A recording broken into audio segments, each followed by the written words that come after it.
finally happening, guys. You are now able to join us and volunteer on our desert project, Project Oasis.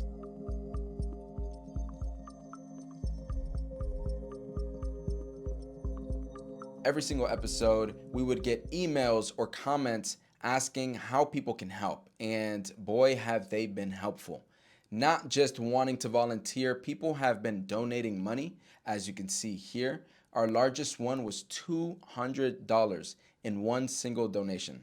I was so confused but ecstatic at the same time when I saw that number. Seeing so many of you guys wanting to get involved into this project, even though you may not live around, you may not be here physically, you still want to see the project grow and succeed. And I am extremely grateful for you guys. It reinforces, what I'm doing. It reinforces what I believe when I say that people are now starting to reconnect to the earth once again. People are starting to have this passion for not only rebuilding that connection, but rebuilding the destruction that we caused as humans over time. And if you remember, I've said this so many episodes ago, that this project wasn't just for, my enjoyment. It wasn't just for the native flora and the native fauna. It was to inspire you guys to either help us out or start your own thing or start talking about it or start looking into it, start being interested in it, and start just getting familiar with this concept of reconnection, of rebuilding. I like to say that the connection we have with our earth reflects the connection that we have with our mothers, with our female side of life, not just in the female human, but also just the feminine energy, the feminine aspect. We see the abuse, we see the neglect, and to the earth, it is no different. And so thank you for being a part of this journey, because this journey is important for this time in history. Now more than ever, we need to rebuild our lands for our safety, for every other species' safety on this earth. It is for all of our betterment. It is for, the greater good. And so when I made this project, Project Oasis, and I bought this land in really the middle of nowhere, really degraded, I didn't think it would get this much attention, but that's not why I did it. I saw the potential from day one, and I knew that this was going to feed my own spirit and allow me to give back. And so for you guys to give back to me, it's just, this full circle feeling, this feeling that everything is truly connected. We are all truly connected, and it's beautiful. I want to show you guys a couple of things that was sent to me from our Amazon wish list as well. Now, these right here surprised me. I'm not gonna lie. I was very suspicious of the box when it came in, because I was like, well, one, I didn't order anything. Two, how do people have my address? Oh yeah, I forgot I have an Amazon wish list. And so when this one came in the mail, the shape of it kind of, freaked me out, but this was huge. This one and the other one I'm gonna show you were sent by Larry. Larry, you are spoiling me, and I am extremely grateful for you. This was a pickaxe. The pickaxe that a lot of you guys recommended in the comments to get, not this exact one, but a lot of you guys recommended that I grab a pickaxe because of the gravel and how compact it is, and I really just have a shovel and a couple of different other things, but the pickaxe is going to be super useful, and it's going to save me a lot of time, a lot of effort, and I'm going to get to work with it. Now, the next one is, I jumped for joy. I'm not going to lie. I felt like a kid in a candy store. I felt like, it was my birthday. This one was extremely exciting for me because I love the birds on the land, and I've been wanting to capture more birds on the land. What you're seeing here is a bird camera. Well, bird feeder camera, a smart bird feeder camera. This is not me promoting this brand or anything like that. I don't even think you guys really see the logo. I'm going to keep it that way. But this right here utilizes AI, if I wanted to spot all of these different birds and recognize them for me. Because, the videos that I do have of birds, or when I am out there and I hear these sounds or I see these birds flying by, I'm not a bird watcher. I'm not going to lie. I don't know the species of these birds. It takes me a while to look them up. I end up finding some of them out. But this right here is going to bring the birds to me and spot them for me. Not only that, somebody in our comments a couple videos ago was like, well, why don't you, feed the birds a native grass and wildflower mix and they can spread the seeds for you? And when I read that, I thought that was genius. It's going to save me time. It's going to spread everything so much more faster. And really, because it'll be with the stool, it'll give it more of a chance to grow. It'll feed it some nutrients when it does rain. And it's just overall an amazing idea. And so this will allow me to do just that. I can hold a ton, and I mean a ton, of seeds in here. Thousands of seeds in here. And doing it right now in the summertime when that winter rain does come, the place is gonna look gorgeous. Now, fortunately for me, I stocked up on a bunch of seeds already.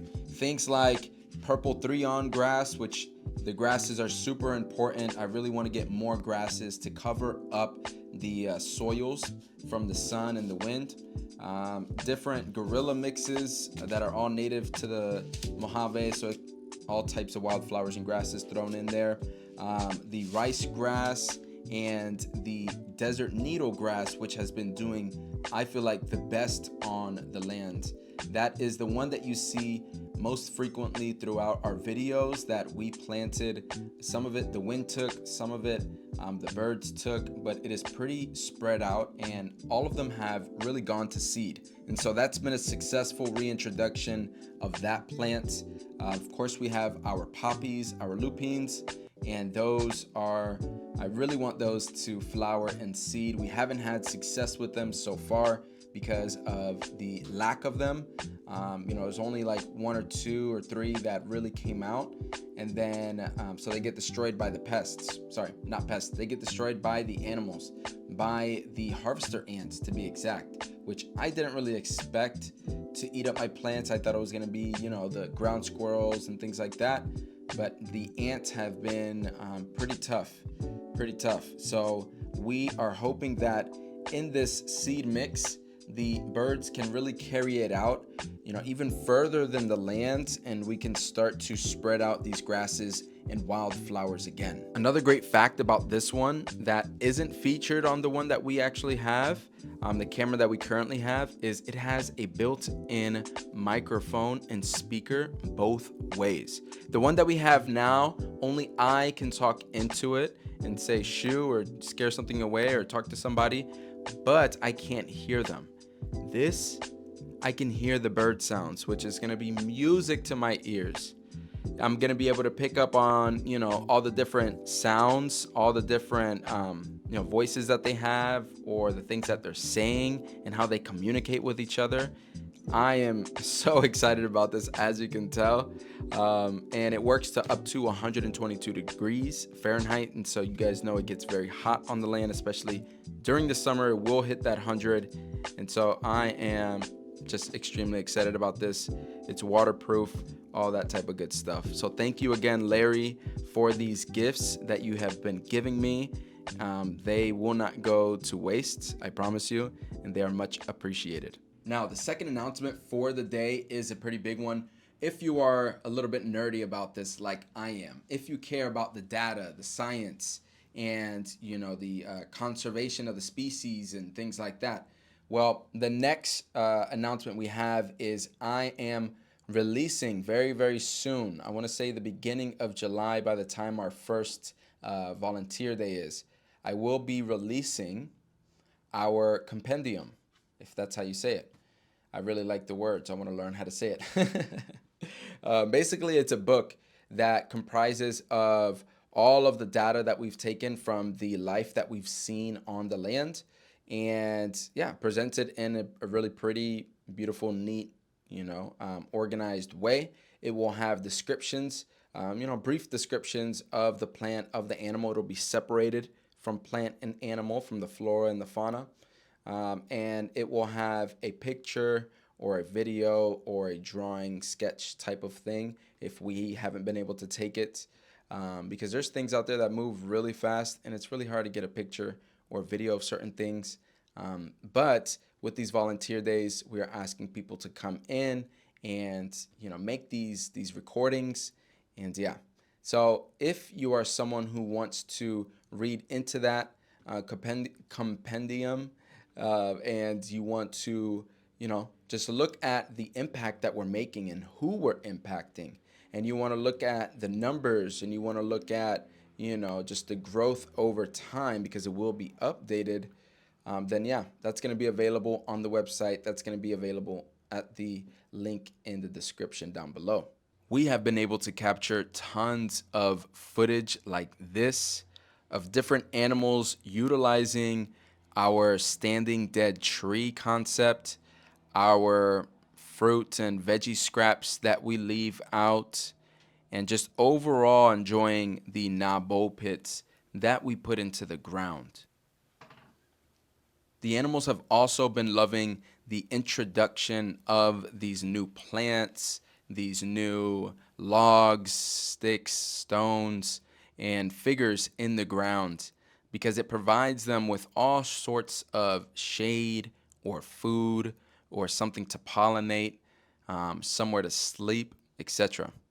And it's a part of the bigger vision of attracting more animals to this land. If you guys don't know by now, I mentioned it in a previous episode, we are next to a wildlife and wildflower sanctuary.